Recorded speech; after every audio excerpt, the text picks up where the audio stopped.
Ito ang third Sunday of Advent na ang mensahe ngayon ay may pamagat na ang palatandaan at ang katotohanan, or sa English, signs and proof.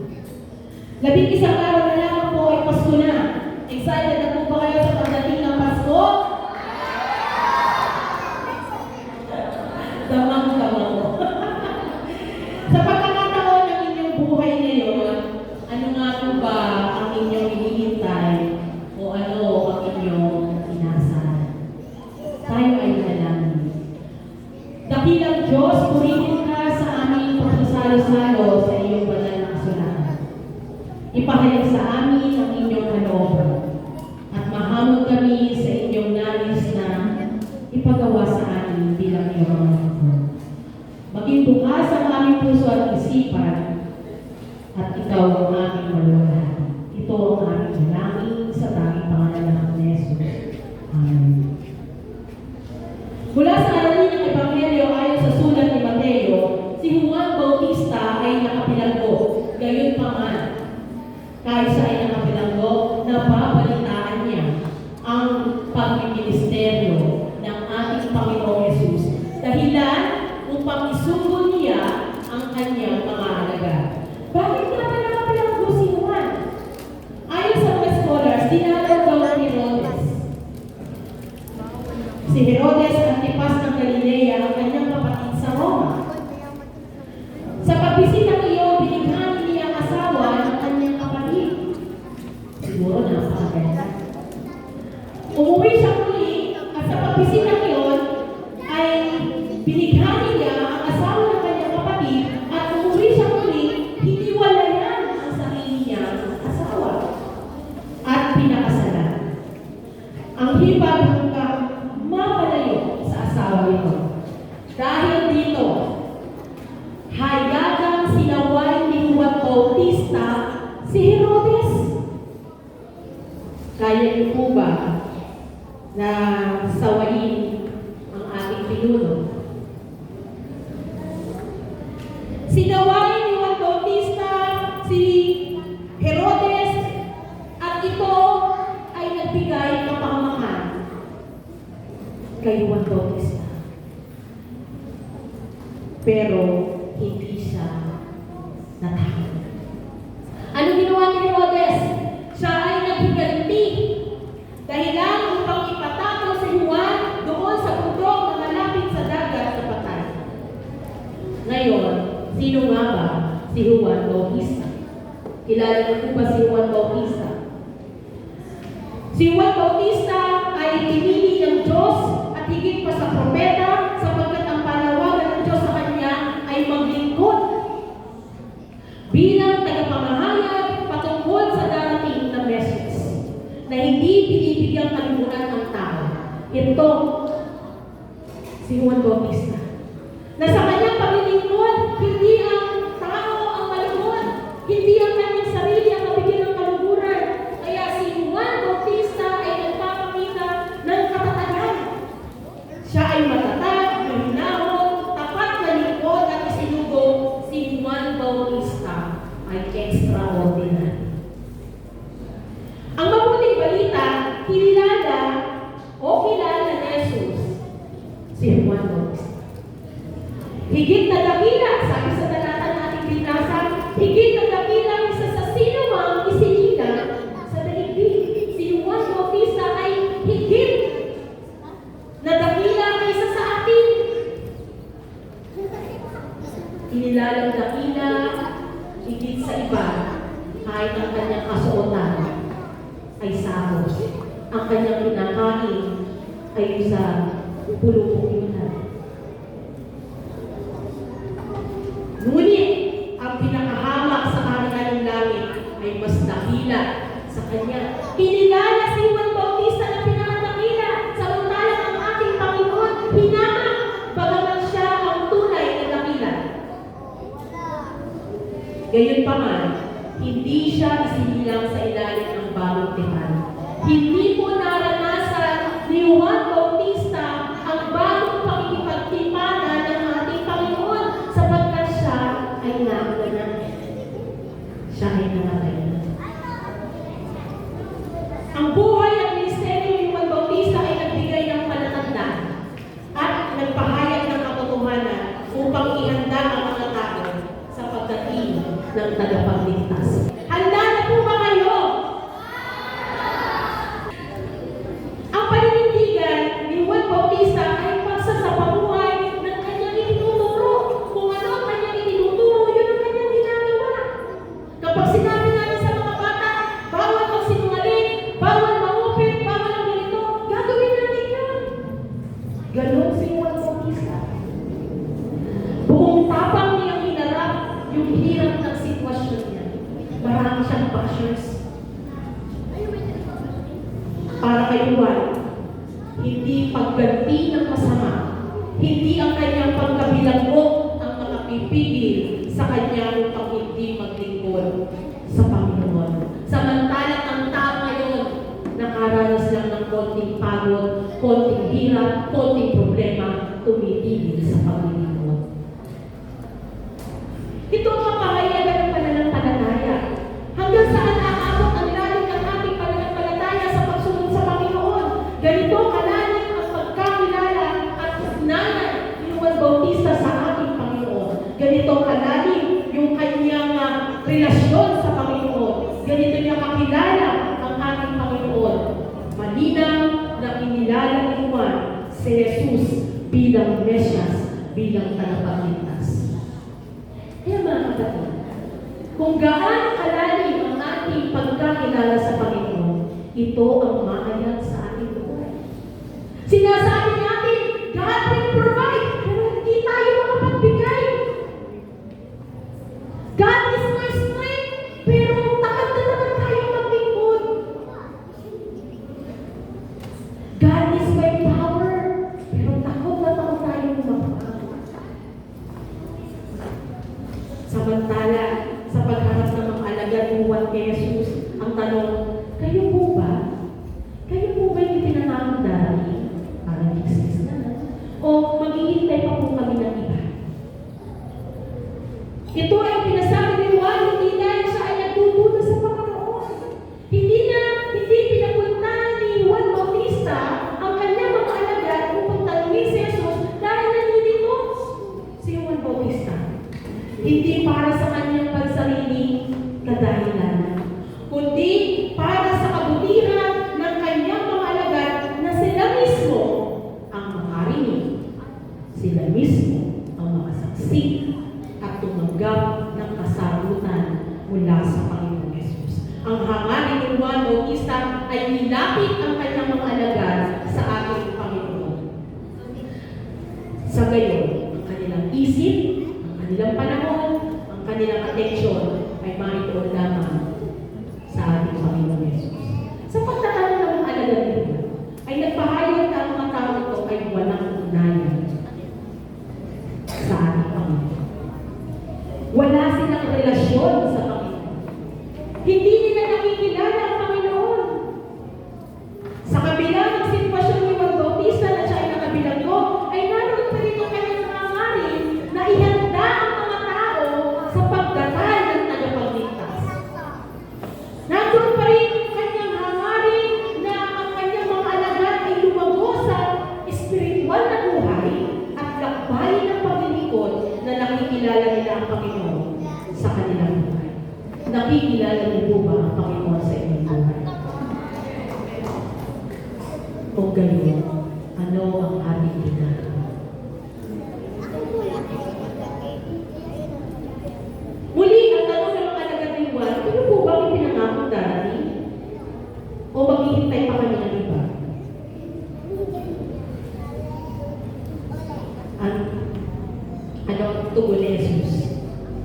Ano ba nakikita niya? Ang Panginoon ay hindi direktang sinagot ang mga alagad ni Juan. Ano ba nakikita niyo? Kung ano narinig niyo, kung ano nakikita niyo, sabihin niyo kay Juan. Hindi tuwirang sinagot ni Jesus sa mga alagad. Kung ating iisipin, ano kaya ang reaksyon ng mga alagad ni Juan? Marami ay nagtaas sila. Nais ni Jesus na tiyakin, kinahuan sa kanyang mga alagad na siya ang Mesyas. Sabi ni Jesus sa kanila, sabihin niyo sa Kanya ang inyong naririnig at nakikita. Ibig sabihin, nung dumating ang mga alagad-iwan, nangyayari na ang kamangha-manghang gawa ng Diyos sa mga tao. Ano ang mga nakita nila? Nakakita ang mga bulag, nakakalakad ang mga pilay, gumagano ang mga ketong, nakakarinig mga bingi, muling nabubuhay ang mga patay, at ipinapangaral sa mga mahirap ang magandang balita na ang pangyayari nito ay nagdulot ng kagalakan. Ito po yun. Kaya sinigyan na natin yung liwanag ng kagalakan. Na sa ginagawa ng Diyos sa ating buhay, ito ay nagdudulot ng kagalakan. Kagalakan na hindi ka ikukumpara sa anumang bagay. Kagalakan na may pag-asa at ipinagdiriwang. Kagalakan na kahit wala ka ng pera, wala ka ng kahit ano, masaya ka pa rin. May kagalakan pa rin naglilingkod sa Panginoon. Pagkala ka pa rin nagkakaroon, naghahandog, inaalay ang ating buhay sapagkat ang Diyos ang ating kagalakan. Sa mga Katolik, ang tugon ni Jesus sa kanila ay pagpapaalam ng dakilang kapangyarihan ng ating Panginoon Jesus na nakikita o naahaya ang mapagpakumbabang paglilingkod. Pagtugon sa pangailangan ng bawat isa, tulad ng pagpapadali, tulad ng pagtugon ng Diyos sa ating mga pangangailangan, tulad ng pagpapakain, pagbibigay ng buhay, at pangangaral ng mabuting balita. Ang ating Panginoong Yesus ay hindi nagmumulita. Sa lahat ng aspeto ng paglilingkod natin sa Panginoon, ang ating tugon ay sa pamamagitan ng matyagang paglilingkod. Matyagang magsunod, matyagang paglisyon. Hindi tayo mapipigil ng anumang bagay na umahanda sa atin. Sa ating panahon ngayon, ano ang nakikita niyo? Ano ang nakikita natin? Ang nakikita natin ay ang katotohanan na tunay na kalagayan ng ating bayan, ng lipunan, ng sanlibutan, na lalo nagpapahirap sa mga tao. Corruption, flood control, food control, disaster, and everything. Yan ang nakikita natin ngayon. Yan ang nasasaksihan ng mga bata. Ang pagkasira ng relasyon sa pamilya, sa kapwa, maging sa ating Panginoon. Ang pagkabulag sa kapangyarihan, sa mga nasasakupan, mga iba't ibang sakuna at karamdaman na nagdudulot ng takot, alalahanin, at kawalan ng pag-asa. Sa kabila ng lahat ng ito, ano ang mabuting balita? Ang mabuting balita ay ang katotohanan na darating ang Mesyas. Darating ang ating tagapagligtas. Ang Diyos na buhay natin ay pag-asa at kagalakan. At ang palatandaan ng kaganapan ito, walang iba mga kapatid, kundi ikaw. Ikaw ang palatandaan na darating ang Panginoon. Tingnan mo yung katabi mo. Ikaw ang palatandaan na darating ang Mesyas. Ikaw, ang buhay mo, ang iyong pananampalataya, ang palatandaan sa kaganapan ng dakilang pangako na darating ang Mesyas sapagkat tulad ng Juan Bautista na may matibay at paninindigan sa kanyang pananampalataya ay pinili ng Diyos. Ikaw rin ay pinili ng Diyos. Ang hiling mo yan sa iyong sarili, ako ay pinili ng Diyos. Sabihin niyo sa sarili niyo, ako. Amen. Palakpakan natin ang Panginoon. Pinili ka ng Diyos sa napakabuting layunin.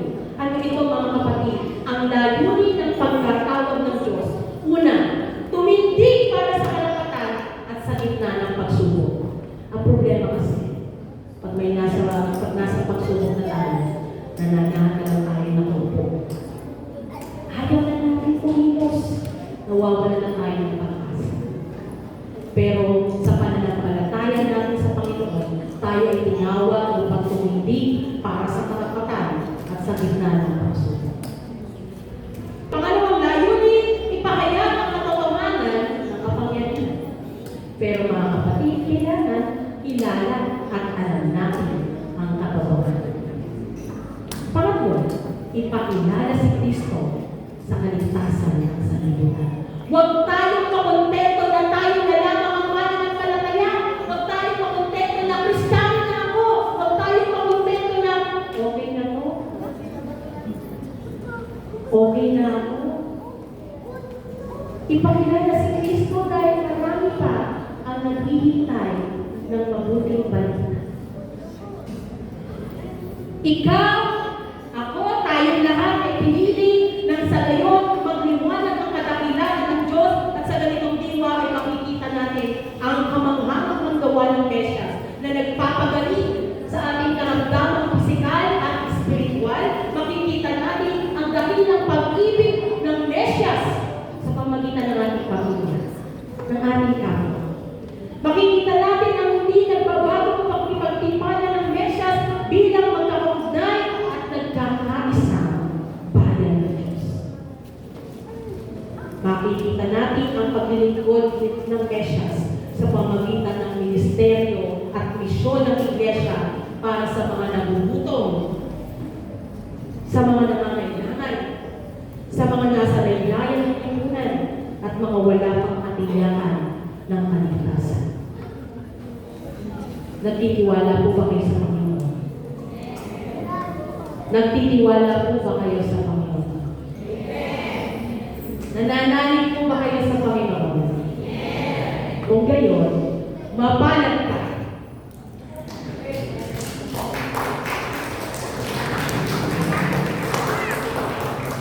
Mapalad ka, ang buong sanlibutan ay naghihintay sa pagdating ng tagapagligtas. Taglayin natin yung matibay na pananampalataya sa ating pagdidisipulo. Anong halaga ng lahat ng gawain natin, ng ating mga iniisip ang gawin kung wala sa layunin natin ang pagdidisipulo? Ang maging pangunahing ministeryo natin ay ang pagdidisipulo, layunin ng pagkatawag ng Diyos sa atin. Tumindig sa karapatan, magpahayag ng katotohanan at ipakilala natin si Kristo sapagkat sinabi ni Jesus, pinagpala ang taong hindi nag-aalinlangan sa akin.